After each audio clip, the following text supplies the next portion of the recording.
Baik, selamat siang dokter dan juga teman-teman. Perkenalkan, nama saya Saraskia Ulia Muri. Di sini saya akan menjelaskan PBL2 mengenai leukemia limfositik akut. Oke, next.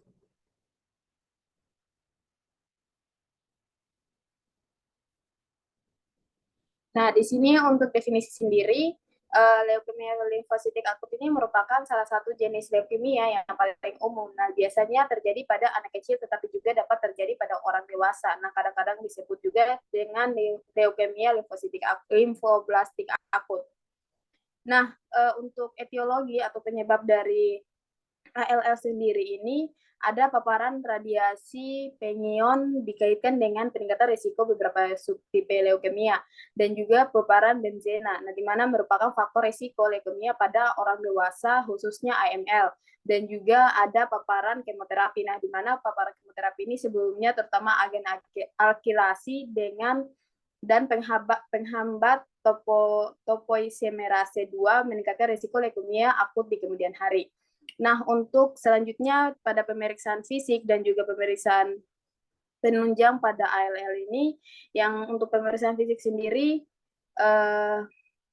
di sini dapatkan pucat atau sakit sedang, dan juga untuk suhunya 38,9 derajat Celcius, dan konjungtivanya pucat, hepat terdapat 3 cm bawah argus costa dan 3 cm bawah prosesus sifoideus, tajam, kenyal, tidak ada nyeri tekan, dan juga lian teraba S2 dan ekstremitas petekie, dan HB-nya rendah, HT-nya rendah, MCV-nya juga rendah, dan leukositnya tinggi. Nah, untuk pemeriksaan penunjang pada ALL ini, untuk tes darah sampai pada pemeriksaan penunjang pada ALL ini ada digunakan tes darah. Nah, dan juga ada tes kimia darah, ada tes sumsum tulang, ada tes laboratorium yang digunakan untuk mendiagnosis dan mengklasifikasi ALL, dan juga ada tes kromosom, tes fungsi lumbal, biopsi kelenjar getah bening, tes pencitraan, sinar X, dan juga ada tes pemindaian tomografi terkomputas atau CT, dan juga ada USG. Oke, next.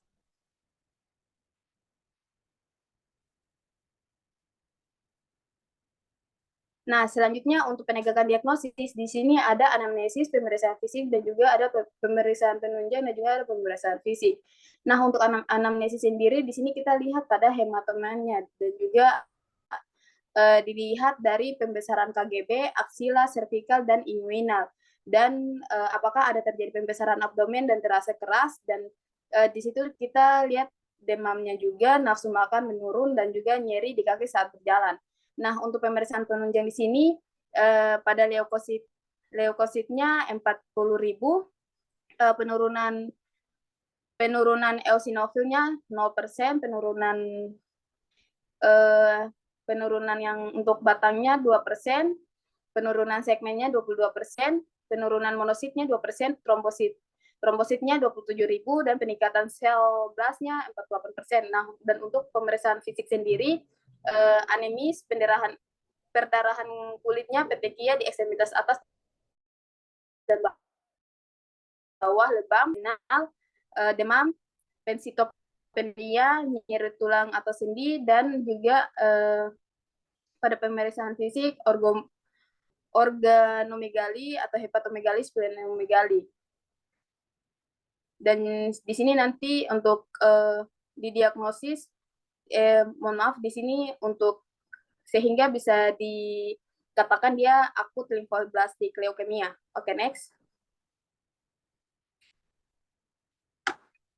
Nah, selanjutnya untuk diagnosis banding, dan juga di sini saya akan menjelaskan komplikasi dari ALL sendiri. Jadi untuk dari leukemia limfositik akut ini, untuk diagnosis bandingnya ada ITP atau idiopatik trombosit purpura. Nah, di sini untuk persamaannya ada gejala yang dapat berubah, memar, pendarahan, dan bintik kecil berwarna kemerahan, dan bintik kecil berwarna kemerahan ungu pada kaki. Dan untuk perbedaan dari antara ITP dan juga ALL ini, menstruasi dalam jumlah banyak atau berkepanjangan, dan juga ada mimisan. Nah, yang berikut, diagnosis banding yang berikut, di sini ada ALL dan juga leukemia myelositik akut. Untuk persamaannya di sini untuk pada ALL dan leukemia mielositik akut ini, bintik merah pada kulit, memar, demam, kehilangan selera makan, dan juga pucat. Dan untuk perbedaan di sini gangguan keseimbangan, kejang, mimisan, dan penglihatan kabur. Nah, berikut untuk diagnosis bandingnya pada ALL dan juga B-cell lymphoma. Nah, di mana untuk persamaan di sini ada pembesar KGB, penurunan berat badan secara tiba-tiba, kehilangan nafsu makan, kelelahan yang ekstrim, dan juga ada demam. Nah, untuk perbedaan sendiri, pada B-cell lymphoma ini dia keringat yang berlebihan di malam hari. Oke, next.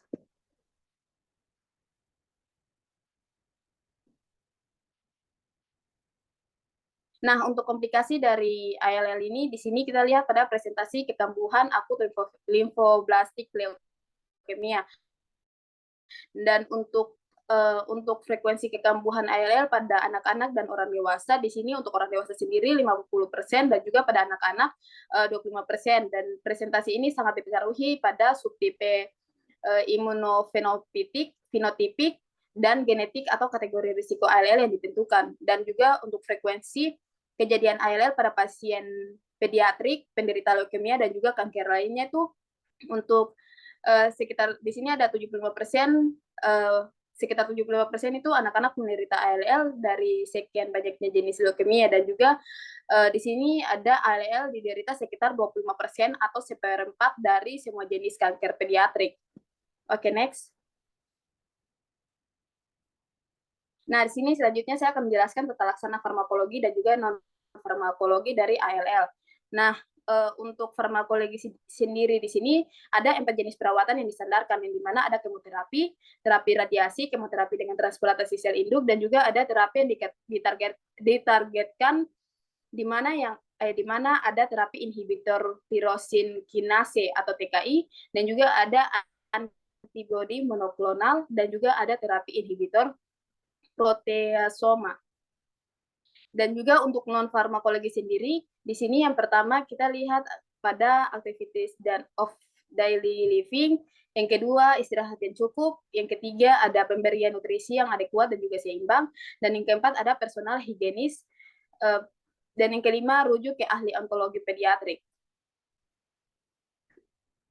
Oke, mungkin cukup sekian penjelasan mengenai PBL ini, cukup sekian dari saya. Mohon maaf bila ada kesalahan dalam pemaparan. Saya tutup. Wabillahi taufiq wal hidayah. Wassalamualaikum warahmatullahi wabarakatuh, dan selamat siang dokter dan juga teman-teman. Terima kasih.